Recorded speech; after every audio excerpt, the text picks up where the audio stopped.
محترم مکرم سامعین، میرے بھائیوں اور بہنوں، السلام علیکم ورحمۃ اللہ وبرکاتہ۔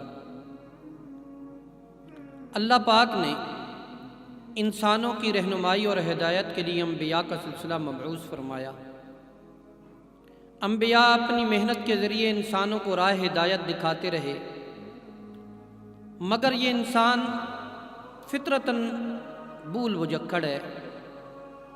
انسان نسیان کی بیماری میں گھرا ہوا ہے، ہمیشہ بھول جاتا ہے، مگر قدرت ہمیشہ اس پر کریم رہی ہے۔ وہ اللہ جو 70 ماؤں سے زیادہ پیار کرنے والا ہے، وہ انسانوں پر ہمیشہ مہربان رہا۔ انسان کی ہدایت اور رہنمائی کے لیے اللہ پاک انبیاء کو مبعوث فرماتے رہے، اور انبیاء بھٹکے ہوئے انسانوں کو توحید کا سبق یاد کرواتے رہے۔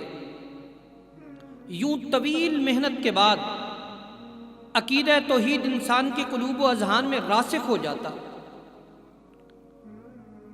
انسان اللہ کی ذات اور اپنے تعلق کو جان لیتا، پہچان لیتا۔ انبیاء کی رحلت کے بعد کچھ عرصہ گزرتا، انسان پھر جاہلیت کی شہراہ پر سرپٹ دوڑنے لگتا، کبھی معبود برحق سے ہٹ کر خود ساختہ خداؤں کو گھاڑ لیتا، ان کی پرستش کرنے لگتا، اور کبھی حاکم حقیقی سے کٹ کر خود ساختہ حاکموں کی اطاعت گزاری میں سرگرداں ہو جاتا، اور اللہ کے مقابلے میں بنائے گئے انسانی قوانین کو بھی مقدس جاننے لگتا۔ کبھی کبھار ایک ہی وقت میں دونوں بیماریوں کا شکار ہو جاتا۔ ایک بات جو نہایت اہم ہے وہ یہ ہے کہ اللہ رب العزت کی ذات کے انکاری دنیا میں ہمیشہ بہت کم رہے ہیں۔ جہالت کی اس قسم نے دنیا کو بہت کم اپنی لپیٹ میں لیا ہے۔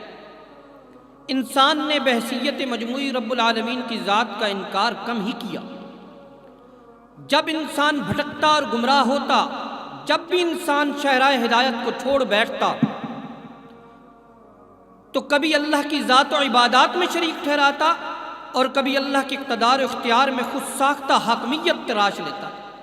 انہی بھٹکے ہوئے انسانوں کو راہ ہدایت پر لانے کے لیے انبیاء علیہ السلام کا سلسلہ اللہ پاک نے جاری فرمایا، جن کی دعوت کا لب لباب انسانوں کو ان کے پروردگار کا مطیع و فرما بردار بنانا، انہیں بندوں کی غلامی سے نکال کر خدائے واحد کا غلام بنانا تھا۔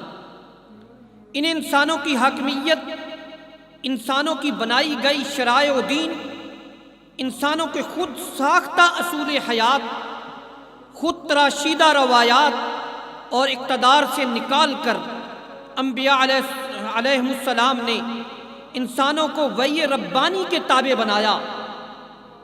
انبیاء کی محنت تھی کہ انسان زندگی کے ہر شعبے میں خدائے واحد کے اقتدار و حاکمیت اور قوانین ربانی کی مطلق فرما برداری کے سائے تلے آ جائیں۔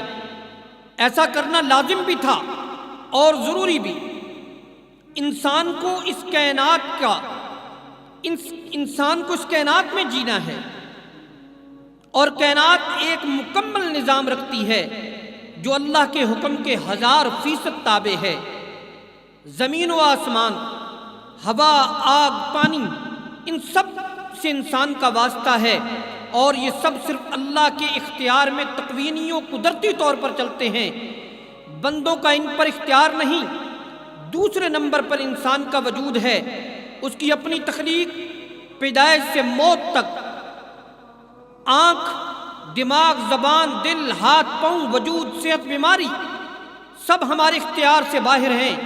یہ بھی اللہ کے اختیار میں ہے۔